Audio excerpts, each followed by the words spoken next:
Primeiro apresentas e dizes, ai tal, isto é uma coisa da coisa. Olá, meu nome é Tiago, estou em casa do Bernardo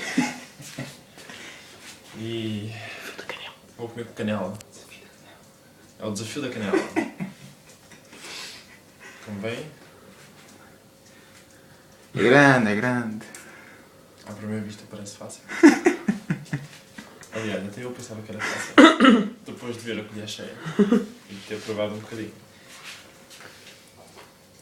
Depois bebes um bocado de Aristófanes. Depois tens aqui a aguinha. Depois eu aqui um bocado aqui de cifre. Dá, vá, sem medo, bora. Está na hora. Colher toda, não é só metade, então, vá, toda. Eu não consigo. Mete isso na boca. Mete isso na boca. Já está a picar, cara.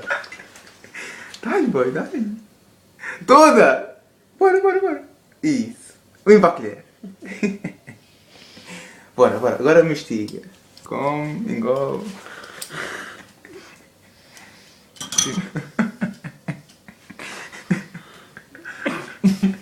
Filma tudo. Queres água? Toma.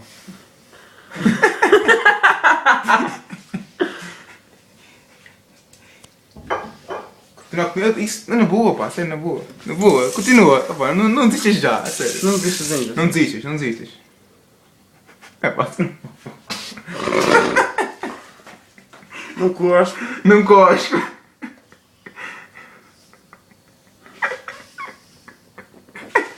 Lavar os dedos. Isso não vale com água, pá.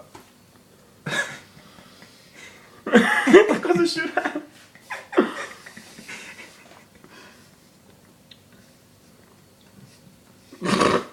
Conseguiu. Foda-se. Ele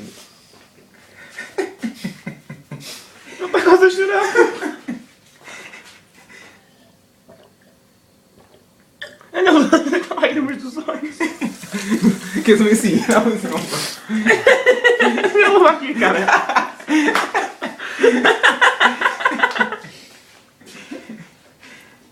Isto é pior do que... Olha para aquilo. do que a gata da carne. O que é isto? O telemóvel. Desliga isso, pô. Mas não pode ter sons. Não desliga, não. Olha lá para aqui. Então.